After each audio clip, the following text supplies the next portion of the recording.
ಇಂದು GSP ಶೈಲಿಯ ಪತ್ತೋಳಿ ಹೇಗೆ ತಯಾರಿಸಬೇಕೆಂದು ನೋಡೋಣ. ಕೊಂಕಣಿ ಮಾತನಾಡುವ ಹಿಂದೂಗಳು ಶ್ರಾವಣದ 2ನೇ ಭಾನುವಾರ, ನಾಗರ ಪಂಚಮಿ ಹಾಗೂ ಗಣೇಶ ಚತುರ್ಥಿಯಂದು ಇದನ್ನು ತಯಾರಿಸುತ್ತಾರೆ. ಪ್ರಮುಖವಾಗಿ ಇದಕ್ಕೆ ಬೇಕಾಗಿರೋದು ಅರಿಶಿನ ಎಲೆ. ಅರಿಶಿನ ಎಲೆಯನ್ನು ಸುಲಭವಾಗಿಯೇ ನಿಮ್ಮ ಕಿಚನ್ ಗಾರ್ಡನ್ನಲ್ಲಿ ಬೆಳೆದುಕೊಳ್ಳಬಹುದು. ಅಗತ್ಯವಿರುವ ಪದಾರ್ಥಗಳು: ತುರಿದ ತೆಂಗಿನಕಾಯಿ, ತುರಿದ ಬೆಲ್ಲ, ನೆನೆಸಿದ ಅವಲಕ್ಕಿ, ನೆನೆಸಿದ ಅಕ್ಕಿ, 4 ರಿಂದ 5 ಏಲಕ್ಕಿ ಮತ್ತು ಒಂದು 25 ರಿಂದ 30 ಅರಿಶಿನ ಎಲೆ. ಸಬ್ಸ್ಕ್ರೈಬ್ ಬಟನ್ನ ಕ್ಲಿಕ್ ಮಾಡಿ, ದಯವಿಟ್ಟು ನನ್ನ ಚಾನಲ್ಗೆ ಸಪೋರ್ಟ್ ಮಾಡಿ. ಲಾಸ್ಟ್ವರೆಗೂ ವಿಡಿಯೋ ನೋಡಿ, ಒಂದು ಸರ್ಪ್ರೈಸ್ ಎಲಿಮೆಂಟ್ ಇದೆ. ಮೊದಲು ನಾವು ಚೂರ್ಣವನ್ನು ತಯಾರಿಸಬೇಕಾಗಿದೆ. ಕಡಾಯಿಯನ್ನು ಒಲೆಯ ಮೇಲೆ ಮಧ್ಯಮ ಉರಿಯಲ್ಲಿ ಇರಿಸಿ, ತುರಿದ ತೆಂಗಿನಕಾಯಿ, ತುರಿದ ಬೆಲ್ಲ, ತೆಂಗಿನ ನೀರು ಹಾಕಿ, ಏಲಕ್ಕಿ ಸ್ವಲ್ಪ ಜಜ್ಜಿ ಅದರ ಪುಡಿಯನ್ನು ಹಾಕಿ ಗೋಲ್ಡನ್ ಬ್ರೌನ್ ಆಗೋ ತನಕ ಸ್ಟರ್ ಮಾಡ್ತಾ ಇರಬೇಕು. ನೋಡಿ, ಈ ಥರ ಸ್ಟರ್ ಮಾಡ್ತಾ ಮಾಡ್ತಾ ಗೋಲ್ಡನ್ ಬ್ರೌನ್ ಆಗಿ ಈ ಥರ ನಮ್ಮ ಚೂರ್ಣ ಇವಾಗ ತಯಾರಾಗಿದೆ. ಇವಾಗ ಹಿಟ್ಟನ್ನು ತಯಾರಿಸ್ಕೊಳ್ಳೋಣ. ಮಿಕ್ಸಿ ಜಾರಿಗೆ ನೆನೆಸಿದ ಅವಲಕ್ಕಿ, ನೆನೆಸಿದ ಅಕ್ಕಿ, ಸ್ವಲ್ಪ ತೆಂಗಿನಕಾಯಿ ತುರಿ ಮತ್ತು ಸ್ವಲ್ಪ ಬೆಲ್ಲ, ಚೂರು ಉಪ್ಪು ಇವೆಲ್ಲ ಹಾಕಿಕೊಂಡು ರುಬ್ಕೊಳ್ಬೇಕು. ಇಲ್ಲಿ ನೋಡಿ, ಈ ಥರ ಕಾಣಿಸ್ತಿದೆಯಲ್ಲ, ಇಷ್ಟು ಹದ ಬರೋ ತನಕ ರುಬ್ಕೋಬೇಕು. ಇವಾಗ ಅರಿಶಿನ ಎಲ್ಲ ತಗೊಳ್ಳಿ, ರುಬ್ಬಿರೋ ಅಕ್ಕಿ ಹಿಟ್ಟನ್ನು ಈ ಥರ ಸವರ್ತಾ ಹೋಗಬೇಕು.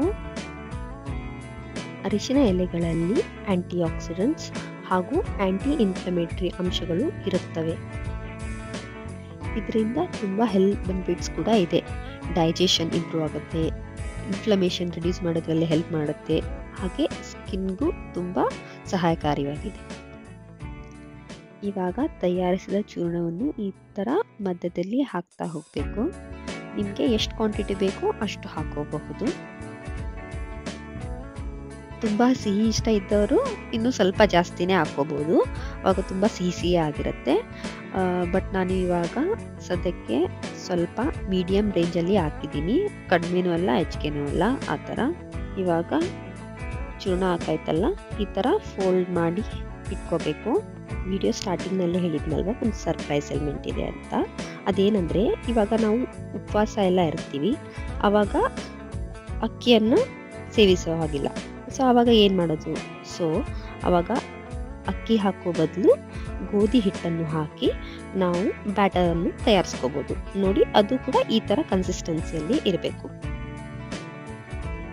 ಮತ್ತು ಬಾಕಿ ಮಾಡೋ ವಿಧಾನ ಎಲ್ಲ ಅಕ್ಕಿ ಹಿಟ್ಟು ಹಾಕಿ ಹೇಗೆ ಮಾಡ್ತೀವಲ್ವ ಅದೇ ರೀತಿ. ಅರಿಶಿನ ಎಲೆ ತಗೋಬೇಕು, ಗೋಧಿ ಹಿಟ್ಟನ್ನು ಸವರ್ಕೋಬೇಕು, ಅದ್ರ ಮೇಲೆ ಚೂರ್ಣವನ್ನು ಹಾಕಿ ಎಲೆಗಳನ್ನು ಫೋಲ್ಡ್ ಮಾಡ್ಕೋಬೇಕು. ಅದೆಲ್ಲ ಸೇಮ್ ಇರುತ್ತೆ. ಇವಾಗ ಫೋಲ್ಡ್ ಮಾಡಿರೋ ಎಲೆಗಳನ್ನು ಸ್ಟೀಮರ್ನಲ್ಲಿ ಈ ಥರ ಪ್ಲೇಸ್ ಮಾಡಬೇಕು. ಎಲೆಗಳನ್ನೆಲ್ಲ ಇಟ್ಮೇಲೆ ಒಂದು 30 ನಿಮಿಷ ಇದನ್ನು ಸ್ಟೀಮ್ ಮಾಡಬೇಕು. ಇವಾಗ 30 ನಿಮಿಷ ಆಗಿದೆ, ನೋಡೋಣ ಬನ್ನಿ. ಆಹಾ, ಎಂಥ ಸುಗಂಧ! ಅರಿಶಿನ ಎಲೆ ಪರಿಮಳ ಅಂತೂ ಘಮಘಮಿಸ್ತಾ ಇದೆ. ನೀವು ಮನೆಯಲ್ಲಿ ಟ್ರೈ ಮಾಡಿ ಹೇಗಿತ್ತಂತ ಕಮೆಂಟ್ ಮಾಡಿ ನಮಗೆ ತಿಳಿಸಿ. ಹಾಗೆ ಚಾನೆಲ್ಗೆ ಸಬ್ಸ್ಕ್ರೈಬ್ ಮಾಡೋದನ್ನು ಮರಿಬೇಡಿ.